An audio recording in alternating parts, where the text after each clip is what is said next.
चलो, तो मैंने आपको सारे एक्सटर्नल फैक्टर बता दिए जो जो ट्रांसपायरेशन को इफेक्ट करता है, ठीक है, किससे रेट बढ़ सकता है, किससे रेट घट सकता है, सारा बता दिया। वो था एक्सटर्नल फैक्टर, मतलब प्लांट के बॉडी के अंदर का नहीं था, बाहर का फैक्टर था। अब कुछ फैक्टर ऐसे हैं जो प्लांट के बॉडी का खुद का फैक्टर है, प्लांट के बॉडी का पार्ट है वो, और वो ट्रांसपायरेशन का रेट को प्रभावित करता है, जिसमें सबसे पहला है number and distribution of stomata. अब देखो, जहां पे नंबर ऑफ स्टोमेटा जिस प्लांट में ज्यादा है, लीफ में, तो वहां स्टोमेटा ट्रांसपायरेशन का रेट ज्यादा है कम? ज्यादा। ज्यादा।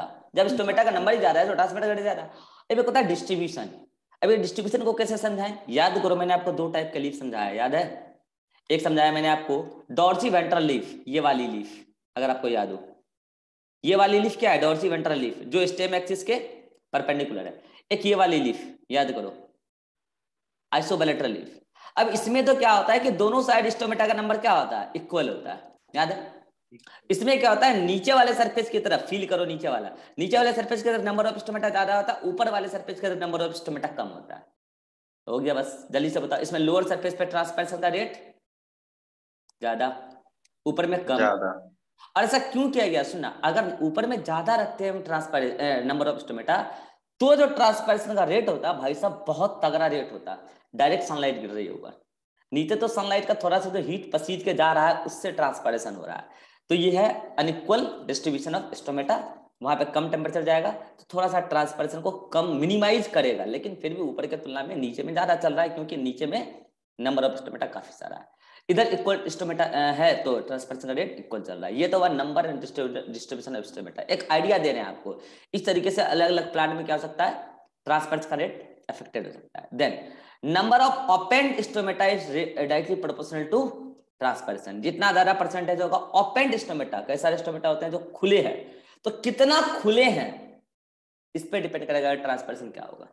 Next, water status of plant body. अरे भैया एक बात बताओ, जिस प्लांट के अंदर रूट का एब्जॉर्प्शन, रूट वाटर का एब्जॉर्प्शन ही अच्छे से नहीं कर पा रहा है, तो वहां पे रेट ऑफ ट्रांसपेरेशन ज्यादा है कम? कम। कम।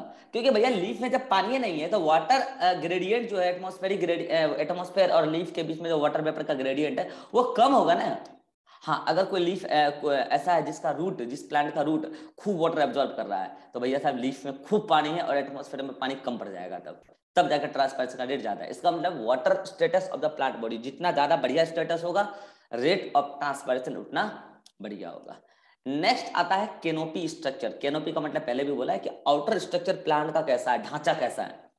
अब देखो कि एक इस टाइप का प्लांट होता है, एक इस टाइप का प्लांट होता है, और आप गौर किए होंगे हिमालय वगैरह पे या हिली एरिया में ज्यादातर कैसा प्लांट होता है, ऐसा या ऐसा? क्या गौर किए हो? सेकंड वाला। सेकेंड वाला। और सेकंड। उसका कारण है, उसका कारण है समझना। देखो इस वाले में क्या है, लीफ का सरफेस एरिया बड़ा बड़ा है, तो केनोपी कैसा बना है, मुकुट जैसा। और यहाँ पे लीफ का सरफेस एरिया कम है, तो केनोपी कैसा बना है, ट्रायंगल जैसा, बोल सकते हो पिरामिड जैसा। ठीक है, पिरामिड। अब बात यहाँ ये है कि ऐसा क्यों है, तो सुनना, अगर लीफ का सरफेस एरिया ज्यादा तो नंबर ऑफ स्टोमेटा ज्यादा है कम, जल्दी बोलो। ज्यादा। तो वहां ट्रांसपर्सन ज्यादा। रेट ज्यादा है कम? ज्यादा। तो इसके लिए लीफ में ज्यादा। पानी ज्यादा पहुंचना चाहिए या कम? ज्यादा पहुंचना ज्यादा चाहिए। तो ऐसे प्लांट पहुंचना कहाँ उगते चाहिए। होंगे, पहाड़ों पे या लैंड पे, प्लेन एरिया में? Land. Plain plain area area पे। में, क्योंकि यहाँ पे पानी की एबिलिटी अच्छा खासा है। अब जो पहाड़ पे है उसको तो पानी की कमी है भाई साहब, क्योंकि वहां बारिश ऐसा नहीं कि नहीं होता, बारिश अगर होता है तो सारा पानी ठहरता नहीं है, नीचे सड़क जाता है प्लेन एरिया में। तो वहां प्रॉब्लम आ रहा है, वाटर होल्ड नहीं हो पा रहा है रूट के अराउंड, तो प्रॉब्लम ये आ रहा है। तो अब ट्रांसपरेशन ज्यादा करेगा तो प्लांट तो मर ही जाएगा, निपट ही लेगा। तो प्लांट ऐसा होता है, कोई एडेप्टेशन ले आते हैं, लीफ का सरफेस एरिया घटा लेते हैं, छोटे छोटे लीफ ऐसे अरेंज करते हैं कि कैनोपी स्ट्रक्चर कैसा हो जाए, पिरामिड जैसा। तो अब बताओ इससे क्या हो, सरफेस एरिया घटा तो नंबर ऑफ स्टोमेटा वो भी घटा। घट वो जाएगा। भी घटा, अगर वो घटा तो ट्रांसपरेशन का रेट। घट गया। घट दिस जाएगा। Is adaptation, this is adaptation in plant growing at high altitude. कोई बच्चा ये ना सोचे कि हाई एल्टीट्यूड पे प्रेशर कम, सॉरी प्रेशर ज्यादा, तो प्रेशर जाता है तो रेट ऑफ ट्रांसपायरेशन, सॉरी क्या होता है, हाई एल्टीट्यूड पे लो प्रेशर होता है। अभी थोड़ी देर पहले कोई हाई बोला था क्या? रीवा साइड बोली थी। हाई एल्टीट्यूड पे लो प्रेशर होता है भाई साहब, हाई प्रेशर नहीं होता है। एटमॉस्फेरिक प्रेशर हाई एल्टीट्यूड पे लो होता है ना, यहाँ के कंपैरिजन में। यस। हाँ, तो लो होता है। और अगर लो होता है तो रेट ऑफ ट्रांसपायरेशन क्या होना चाहिए था, हाई। लेकिन ऐसा होता नहीं है प्लांट के अंदर। क्यों? क्योंकि ज्यादातर प्लांट वहां अपना एडेप्टेशन अपना चुके हैं, कैनोपी स्ट्रक्चर को पिरामिड लाइक बना चुके हैं। ये था चौथा। ये प्लांट का खुद का अपना फैक्टर है ना, इंटरनल फैक्टर होगा ना, ये प्लांट का खुद का बॉडी पार्ट है। तो ये हुआ कैनोपी स्ट्रक्चर। नेक्स्ट है CO2 कंसंट्रेशन। इसके बारे में कल मैं डिटेल चर्चा कर चुका हूं, क्या फिर से करना है? क्या फिर से करना है? No sir. याद करो, मैंने बताया था कि अगर प्लांट के अंदर दिन वाली बात लो, मैं रिवाइज करा देता हूं। एक दिन था और एक रात था, याद करो। मैंने कहा था कि अगर दिन है तो CO2 ज्यादा किसको पहुंचेगा, मेसोफिल सेल को या गार्ड सेल को? मेसोफिल सेल को। मेसोफिल सेल को पहुंचेगा। तो ज्यादा CO2 फोटोसिंथेसिस में काम आ रहा होगा या ट्रांसपायरेशन के opening and closing of stomata में? फोटोसिंथेसिस में। फोटोसिंथेसिस में, यानी कि गार्ड सेल को CO2 कम या ज्यादा? कम मिल रहा था। अगर गार्ड सेल को CO2 कम तो H2CO3 ज्यादा बनेगा कि कम? कम बनेगा। अगर H2CO3 कम बनेगा तो वो जो आयनाइड होगा H+ आयन कंसंट्रेशन ज्यादा है कम?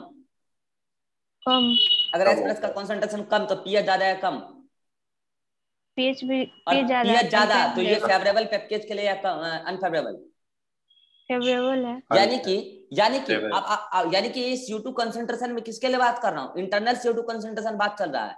तो जल्दी से बताओ, अगर मैं बात करूं इंटरनल CO2 कंसंट्रेशन, तो जल्दी बताओ कि दिन के समय प्लांट के अंदर इंटरनल CO2 कंसंट्रेशन ज्यादा या कम? सोच समझ के बताना। सर दिन के समय कम ही होगा। कम होगा, बहुत अच्छा। क्योंकि दिन में मेसोफिल सेल CO2 को भयानक यूटिलाइज कर रहा है, और वो CO2 को CO2 नहीं रहने दे रहा है, वो CO2 को तो क्या बना दे रहा है? CO2 को ऑर्गेनिक कंपाउंड बना दे रहा है। तो मुझे बताओ, दिन में प्लांट के अंदर अगर स्टोमेटा खुला है, CO2 आ रहा है, तो CO2 ठहर नहीं रहा है, CO2 तो बन जा रहा है क्या? फोटोसिंथेसिस से ऑर्गेनिक कंपाउंड। तो दिन में स्टोमेटा के जो ओपनिंग के लिए थोड़ा बहुत तो CO2 चाहिए ना जी, CO2 पेप्केज के साथ रिएक्ट करेगा तब ना स्टोमेटा खुला रहेगा। तो CO2 कैसे मिलता है फिर गार्ड सेल को? तो सुन लो ध्यान से, दिन हो या रात हो, प्लांट हमेशा क्या करता है? Cell respiration. और केवल प्लांट नहीं, हर दुनिया में हर ऑर्गेनिज्म करता है। सेल रेस्पिरेशन से जो CO2 रिलीज हो रहा है वो सफिशियंट है स्टोमेटा को खुलवाने के लिए। और ज्यादा CO2 होगा तो फिर मामला बिगड़ जाएगा। अब देखो रात क्या होगा, रात हुआ तो मेसोफिल सेल एक्टिव या इनएक्टिव, मतलब फोटोसिंथेसिस करेगी या नहीं करेगी? नहीं करेगी। अगर नहीं करेगी तो CO2 का कॉन्सेंट्रेशन गार्ड सेल में बढ़ने लगेगा कि घटने लगेगा? गार्ड सेल में घटने लगेगा। दो तरीके से बढ़ने लगेगा। बढ़ेगा, बढ़ने लगेगा। दो तरीके से बढ़ेगा। कैसे? एक सेल रेस्पिरेशन तो चल ही रहा था, वो तो दिन में भी चल रहा था, ये सुनो। लेकिन रात को फोटोसिंथेसिस नहीं होगा तो वो CO2 गार्ड सेल में पहुंचेगा, और गार्ड सेल का कंसंट्रेशन CO2 बढ़ जाएगा। जल्दी फिर गार्ड सेल में CO2 कंसंट्रेशन बढ़ेगा तो H2CO3 ज्यादा है कम? ज्यादा। अगर H2CO3 ज्यादा तो आयनाइड होकर H+ का कंसंट्रेशन ज्यादा है कम? ज्यादा। तो पीएच ज्यादा है कम? पीएच कम होगा, एसिडिक पीएच होगा। कम मतलब एसिडिक मीडियम। और ये पेप्टाइड एंजाइम के लिए फेवरेबल या अनफेवरेबल? अनफेवरेबल। उसका स्टोमेटा क्लोज। तो ये मैंने आपको सेपरेटली बताया CO2 के बारे में कि CO2 कैसे स्टोमेटा को क्लोज करा सकता है और स्टोमेटा को। अब जल्दी से बताओ, जब दिन का समय है और फेवरेबल माहौल है पेप्केज के लिए, स्टोमेटा खुल रहा है, तो ट्रांसफरशन का रेट ज्यादा है कम? ज्यादा। ज्यादा।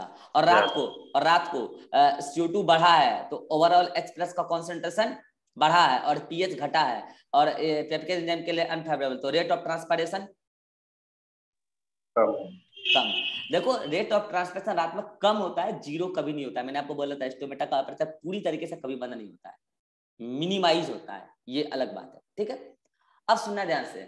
मैं कह रहा हूं कि अगर कितना CO2 का कॉन्सेंट्रेशन बढ़ जाए गार्ड सेल में कि स्टोमेटा क्लोज हो जाए, तो डाटा याद रखना, 500 पार्ट्स पर मिलियन अगर CO2 का कॉन्सेंट्रेशन पहुंच गया तो ये स्टोमेटा को क्लोज कराने के लिए जिम्मेवार है। और सुन लेना एक बात, अरे सुनो यार सुनो, जरूरी नहीं है कि स्टोमेटा केवल रात को ही बंद हो। मैं दिन को किसी कारणवश लीफ के चारों ओर, सुना ध्यान से, लीफ के चारों ओर CO2 का कॉन्सेंट्रेशन बढ़ा दूं तो क्या स्टोमेटा क्लोज होगा कि नहीं होगा? Yes sir. बिल्कुल हो जाएगा। मैं लीफ के चारों ओर जाके फूक रहा हूँ, ये लीफ है, CO2 निकाल रहा हूं मैं, CO2 दे रहा हूं उसको, उसके चारों ओर, स्टोमेटा क्लोज हो जाएगा। क्योंकि नॉर्मल CO2 कंसंट्रेशन जो एटमॉस्फेयर में था उससे तो म्यूचुअल फिल्टर को पहुंच रहा था, तो मामला सब कुछ सेट था। अब मैंने अपने मुंह से अपना CO2 निकाल के उसको दे दिया, तो उसके चारों ओर CO2 का कंसंट्रेशन बढ़ गया, गार्ड सेल में भी पहुंच गया CO2, हो गया, स्टोमेटा को क्लोज करा देगा। फिर फोटोसिंथेसिस भी नहीं होगा, लो, फिर फोटोसिंथेसिस भी नहीं होगा, लो, दोनों ही रुक जाएगा। तो CO2 अकेले में कैसे प्रभावित करता है ये मैंने आपको बता दिया कि CO2 अकेले में कैसे प्रभावित कर सकता है। ये एक्चुअली पीएच को छेड़ता है। लेकिन आपको मैंने कल बताया था कि प्लांट के अंदर नेचुरली स्टोमेटा को बंद कराने के लिए केवल CO2 जिम्मेवार नहीं है, उसके साथ साथ एब्सिसिक एसिड भी जिम्मेवार है। याद आ रहा है? एब्सिसिक एसिड ABA क्या करता है? ये कोई बताएगा ABA क्या करता है? प्रोटोन ग्रेडियंट को डिस्ट्रॉय करता है, प्रोटोन ग्रेडियंट को एक्युमुलेट नहीं होने देता है। अगर प्रोटोन ग्रेडियंट नहीं बनेगा, मतलब बाहर प्रोटोन ज्यादा अंदर कम नहीं हो पाएगा, तो प्रोटोमोटिव फोर्स नहीं बनेगा, प्रोटोमोटिव फोर्स नहीं बनेगा तो पोटेशियम का इफ्लक्स और मतलब H+ का इफ्लक्स और पोटेशियम का इनफ्लक्स नहीं हो पाएगा। मतलब कि वो प्रोटोन ग्रेडियंट को डिस्ट्रॉय कर दिया तो पोटेशियम अंदर नहीं जा पाएगा, क्लोराइड अंदर नहीं जा पाएगा, ऑस्मोटिक प्रेशर नहीं बढ़ पाएगा, स्टोमेटा बंद रहेगा। यानी कि CO2 कंसंट्रेशन तो एक है ही, इसके साथ साथ एब्सिसिक एसिड भी है। एब्सिसिक एसिड भी प्रभावित करता है इसको कि ये कैसे बनेगा। ठीक है, आपको मैं एक बात और बता देता हूं कि जो एब्सिसिक एसिड का बनना है, एब्सिसिक एसिड का बनना रात में प्लांट में ज्यादा होता है और ये उसका नेचुरल बायोलॉजिकल क्लॉक रेगुलेट करता है कि रात को एब्सिसिक एसिड क्यों बनाना है, क्योंकि उसको स्टोमेटा को बंद रखना है। मुझे जल्दी से बताओ, एब्सिसिक एसिड एक प्लांट हार्मोन है, इसका जस्ट अपोजिट भी कोई हार्मोन है प्लांट के अंदर जो स्टोमेटा को खोलने में हेल्प करता है? जल्दी, स्टोमेटा को खोलने में कोई हेल्प करता है? कल एक प्लांट हार्मोन बताया था, साइटोकाइनिन। याद आ रहा है? साइटोकाइनिन, जो कि हाँ रिवा कुछ नहीं याद आ रहा है? Yes sir. साइटोकाइनिन जो कि प्रोटोन ग्रेडियंट को फेवर करता था, और अगर प्रोटोन ग्रेडियंट रहेगा, इसका मतलब H+ बाहर जा रहा है आराम से, इसका मतलब पोटेशियम अंदर आ रहा है, क्लोराइड जा रहा है, मामला सब कुछ खुला रहेगा। लेकिन प्लांट हार्मोन में दो हार्मोन साइटोकाइनिन एब्सिसिक दोनों का अपोजिट रोल है। और एक्चुअल में रोल क्या है ये मैंने आपको बता रखा है कि साइटोकाइनिन प्रोटोन ग्रेडियंट को फेवर करता है, एब्सिसिक एसिड प्रोटोन ग्रेडियंट को अपोज करता है, और इसकी वजह से स्टोमेटा का ओपनिंग और क्लोजिंग रेगुलेट होता है। रात के समय अकेले में CO2 रेगुलेट नहीं करता है स्टोमेटा के क्लोजिंग को, CO2 एब्सिसिक एसिड मिलकर रेगुलेट करता है। दिन को एब्सिसिक एसिड नहीं बनता है प्लांट में, कम बनता है, और CO2 कम पड़ जाता है, तो इस वजह से स्टोमेटा खुल जाता है। ये सारा प्लांट का अपना फिजियोलॉजिकल स्टेटस है। तो ये सारे तो क्या हो गए, ये जितने भी फैक्टर अभी मैंने आपको बताया 6 फैक्टर बताए। क्या क्या बताया मैं फिर से बता देता हूँ। पहला फैक्टर मैंने आपको इंटरनल फैक्टर में बताया, number and distribution of stomata.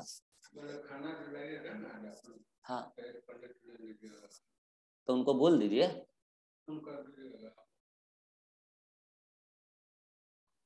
हाँ तो पहला बता दिया नंबर ऑफ स्टोमेटा और distribution of stomata.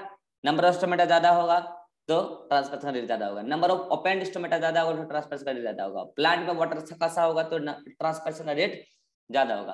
Canopy structure, अगर सरफेस एरिया कम होगा तो ट्रांसपरेशन कम होगा, सरफेस एरिया ज्यादा तो ट्रांसपरेशन ज्यादा। CO2 कंसंट्रेशन डिटेल में बता चुका हूँ कि CO2 कंसंट्रेशन प्लांट बॉडी के अंदर अगर ज्यादा होगा तो ओवरऑल H+ का कंसंट्रेशन ज्यादा होगा, H+ का कंसंट्रेशन ज्यादा तो pH कम, स्टोमेटा क्लोज। अगर CO2 कंसंट्रेशन कम तो H+ का कंसंट्रेशन कम तो pH ज्यादा, स्टोमेटा ओपन।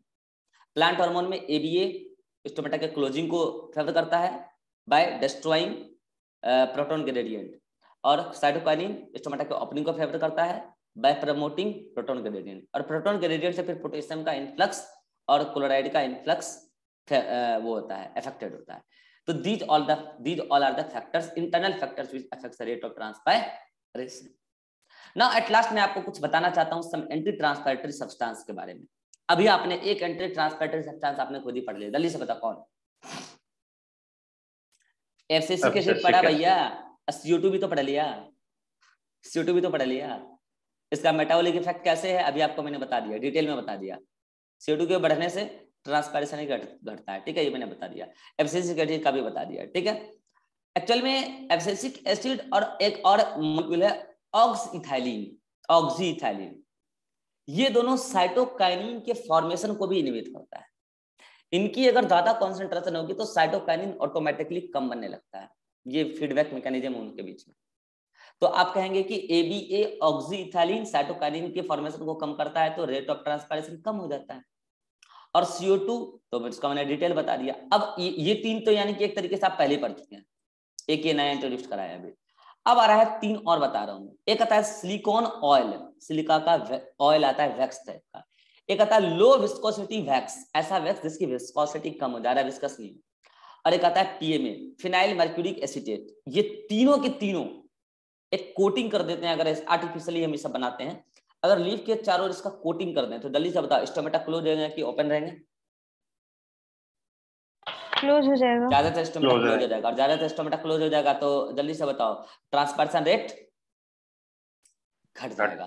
और ऐसा करते हैं हम लोग ड्राई फार्मिंग के लिए, ऐसा जगह जहां हमको रेट ऑफ ट्रांसपरेशन कम करना है, जहां टेम्परेचर बहुत ज्यादा रहता है, ट्रांसपरेशन बहुत हो सकता है, तो हम वहां पर क्या करते हैं, इसको स्टोमेटा को क्लोज करने के लिए सिलिका ऑयल या लो विस्कोसिटी वैक्स या PMA, फिनाइल मर्क्यूरिक एसीटेट को यूज करते हैं। This is all about transpiration. मुझे एक बात जल्दी से बता दो, बस पूरी ट्रांसपरेशन के अंत में एक बात बता दो, अगर पूरा ट्रांसपरेशन आप समझ गए, किसी कारण बस ट्रांसपायरेशन रुक चुका है, क्यों रुक सकता है, मैंने आपको कई सारे फैक्टर बता दिए।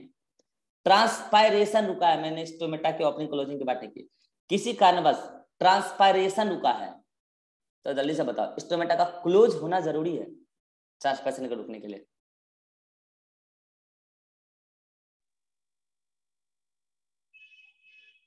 Yes sir. आंसर है नहीं। मैंने फिर क्या समझे आप? पूरी राम कहानी सुन के पूछ रहे हो सीता किसका पति है, बताओ। स्टार्टिंग में मैंने बोला था ट्रांसपायरेशन का मैकेनिज्म और स्टोमेटा के ओपनिंग क्लोजिंग के मैकेनिज्म का आपस में कोई डिपेंडेंसी नहीं है, कोई रिलेशन नहीं। भैया ट्रांसपायरेशन हो सकता है रुक गया हो, एटमॉस्फेयर का ह्यूमिडिटी ज्यादा हो तो ट्रांसपायरेशन रुक जाएगा। और सुन लो, ट्रांसपायरेशन को अफेक्ट करने वाला मेन फैक्टर ह्यूमिडिटी ही है। अगर मान लो बरसात का दिन है, ठंडी का दिन है, एटमॉस्फेयर में ऑलरेडी ह्यूमिडिटी है, तो स्टोमेटा नहीं खुलेंगे? क्या बोल रहे हो, समझ में आ रहा है तुम्हें? इसका मतलब ठंड के दिनों में, बरसात के दिनों में फोटोसिंथेसिस नहीं होगा, इसका मतलब है? क्या बोल रहे हो, समझ में आ रहा है? अकल है? अगर ह्यूमिडिटी ज्यादा रहता है ना बरसात के दिनों में, इसका मतलब स्टोमेटा नहीं खुलेगा, और स्टोमेटा खुलेगा तभी फोटोसिंथेसिस होगा, ये भी बात आपको पता है। फिर तो गैसेस एक्सचेंज होगा ही नहीं, तो फोटोसिंथेसिस पूरी बरसात नहीं होगी, प्लांट मरी जाएगा, निपट ही लेगा, फिर आप क्या खाओगे बरसात के दिनों में? समझ पा रहे हो क्या बोल रहे हो? अकल लगाओ अकल। इसलिए मैंने स्टार्टिंग में बोला था ट्रांसपायरेशन के होने और स्टोमेटा के खुलने और बंद होने में कोई डायरेक्ट रिलेशन है ही नहीं। Transpiration is just a simple definition. अब अगर क्वेश्चन कल को आता है कौन सा फैक्टर ट्रांसपायरेशन को अफेक्ट करता है और कौन सा फैक्टर स्टोमेटा के ओपनिंग क्लोजिंग को अफेक्ट करता है, तो क्या बना लेंगे? चलो मैं बोलता हूं, एटमॉस्फेयर का ह्यूमिडिटी स्टोमेटा के ओपनिंग क्लोजिंग को अफेक्ट करता है, ट्रांसपायरेशन? ट्रांसपेरेशन को। ट्रांसपायरेशन, क्योंकि इसका कोई रोल ही नहीं है स्टोमेटा के ओपनिंग क्लोजिंग में। हाँ, एटमॉस्फेरिक टेम्परेचर स्टोमेटा के ओपनिंग क्लोजिंग में या फिर इसमें transpiration. Transpiration. CO2 internal CO2 concentration stomata को ओपनिंग क्लोजिंग, स्टोमेटा के ओपनिंग क्लोजिंग में। ABA भी स्टोमेटा को है, स्टोमेटा के क्लोजिंग में। साइटोकाइनिन स्टोमेटा का ओपनिंग क्लोजिंग, स्टोमेटा के ओपनिंग में। Wavelength of the light transpiration. Transpiration. अब आया कंसेप्ट। आपको सोचना है कि कौन सा फैक्टर सिंपल डिफिजन को प्रभावित करेगा और कौन सा फैक्टर उस ओपनिंग और क्लोजिंग के पिक्चर में आया था, और जो पिक्चर में आया था केवल वही इफेक्ट करेगा स्टोमेटा के ओपनिंग क्लोजिंग। हाँ, एक बात और, अगर कल को लिखा रहे कि CO2 कंसंट्रेशन इफेक्ट्स और उसमें ऑप्शन में ना हो स्टोमेटा का ओपनिंग क्लोजिंग और ट्रांसपायरेशन हो, तो क्या मारोगे? ट्रांसपायरेशन। और अगर बहुत हो तो बहुत मारना, क्योंकि देखो ये बात अगर क्वेश्चन में ये नहीं लिखा है कि ABA डायरेक्टली इफेक्ट, डायरेक्टली तो वो स्टोमेटा के ओपनिंग क्लोजिंग का इफेक्ट करता है, लेकिन अगर लिखा है ABA इफेक्ट स्टोमेटा का ओपनिंग क्लोजिंग, मतलब कि क्लोजिंग लिखा हो उसमें क्लोजिंग, ट्रांसपायरेशन बोथ नन, तब बहुत मारना, क्योंकि अगर स्टोमेटा का क्लोजिंग हुआ, स्टोमेटा के क्लोजिंग से ट्रांसपायरेशन का रेट तो कम हो जाएगा, ये बात पक्की है, लेकिन ट्रांसपायरेशन के बढ़ने घटने से स्टोमेटा के ओपनिंग क्लोजिंग को कोई लेना देना नहीं है। समझ में आ रहा है मैं क्या कह रहा हूं? स्टोमेटा का ओपनिंग क्लोजिंग ट्रांसपायरेशन के रेट को प्रभावित कर देगा, लेकिन ट्रांसपायरेशन का रेट स्टोमेटा के ओपनिंग और क्लोजिंग को प्रभावित नहीं कर पाएगा। इसलिए बोल रहा हूं दोनों में कोई डायरेक्ट रिलेशन नहीं है, इनडायरेक्ट। समझ में आ रहा है? तो आपको गौर से सोचना है कि क्वेश्चन ने लिखा क्या है। जैसे मैं क्वेश्चन देता हूं, सुनो, जैसे मैं क्वेश्चन देता हूं, increasing and decreasing CO2 concentration affects, first option stomata in opening and closing of stomata. Second option transpiration, third option both, fourth option then both. क्योंकि अगर स्टोमेटा CO2 के बढ़ने घटने से स्टोमेटा बंद खुलेगा तो ट्रांसपायरेशन प्रभावित होगा, ये बस सच है। चलो अब मैं एक ऑप्शन दे रहा हूँ, atmospheric humidity effects, same option है, opening and closing of stomata, transpiration, both none. अब बोथ नहीं होगा रे भैया, अब बोथ नहीं होगा। क्यों नहीं समझ रहे हो? एटमॉस्फेरिक ह्यूमिडिटी से ट्रांसपायरेशन नहीं हो पाएगा, सिंपल डिफ्यूजन रुक जाएगा, लेकिन स्टोमेटा तो खुलेगा ना यार फोटोसिंथेसिस के लिए। ये बात क्यों नहीं समझ रहे हो? समझ आया रिवा? Yes sir. चलो एटमॉस्फेरिक टेम्परेचर इफेक्ट्स, वही ऑप्शन है, opening and closing of stomata, transpiration, both none. Atmospheric temperature ए, एटमॉस्फेरिक टेम्परेचर की मैं बात कर रहा हूं सर। तो दोनों होगा सी ऑप्शन। दोनों क्यों होगा यार? फिर भी अभी नहीं समझ रहे हो? चलो तुम माइक ऑन करो रिवा, माइक ऑन करो। एटमॉस्फेरिक टेम्परेचर बढ़ने से क्या होता है बताओ जल्दी। एटमॉस्फेरिक टेम्परेचर बढ़ेगा तो ट्रांसपिरेशन का रेट बढ़ेगा, ट्रांसपायरेशन का रेट बढ़ेगा, तो ट्रांसपायरेशन का रेट बढ़ गया तो इससे स्टोमेटा खुल जाएगा, मतलब ट्रांसपायरेशन ज्यादा हो तो स्टोमेटा और खुल जाएगा, ऐसा है क्या? फिर इतना देर क्या पढ़ाया? नहीं, फिर मैं कल से क्या पढ़ा रहा हूँ कि स्टोमेटा का ओपनिंग क्लोजिंग का जो मैकेनिज्म पढ़ा रहा हूँ उसका ट्रांसपायरेशन से कोई लेना देना ही नहीं है भाई, तुम नहीं समझ रहे हो? हाँ, ट्रांसपायरेशन होगा या नहीं होगा ये डिसाइड जरूर करता है स्टोमेटा का ओपनिंग क्लोजिंग, लेकिन ट्रांसपायरेशन किस रेट से हो रहा है या किस रेट से नहीं हो रहा है इससे स्टोमेटा का ओपनिंग क्लोजिंग डिसाइड नहीं होता है, लेकिन स्टोमेटा के ओपनिंग क्लोजिंग से ट्रांसपायरेशन डिसाइड होता है। समझ पा रहे हो रिवा मैं क्या कह रहा हूँ? Yes sir. नहीं समझ रहे हो? रिकॉर्डेड देखो, टाइम नहीं ज्यादा है एक बात को 4 बार समझाने का। रिकॉर्डेड देखो, अगर आपकी किस्मत में लिखा है कि हम गलती समझे तो गलती समझो, आपका किस्मत ही खराब है। This is all about transpiration, और यहाँ जाकर ट्रांसपायरेशन खत्म हुआ, एक कॉन्सेप्चुअल टॉपिक है। अब हम बात करेंगे वाटर एंड मिनरल एब्जॉर्प्शन की। अभी 11 बजे क्लास है अपना, फिर मिलेंगे। तो अभी मैं होमवर्क दे देता हूँ, कहाँ से कहाँ तक पढ़ लेना है। ट्रांसपायरेशन इनफैक्ट पूरा पढ़ लेना है।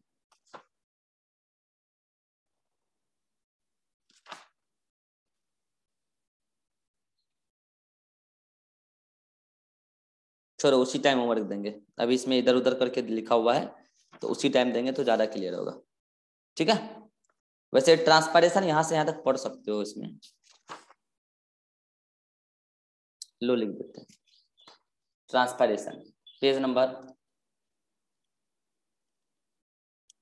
187 पर हेडिंग नंबर 11.4।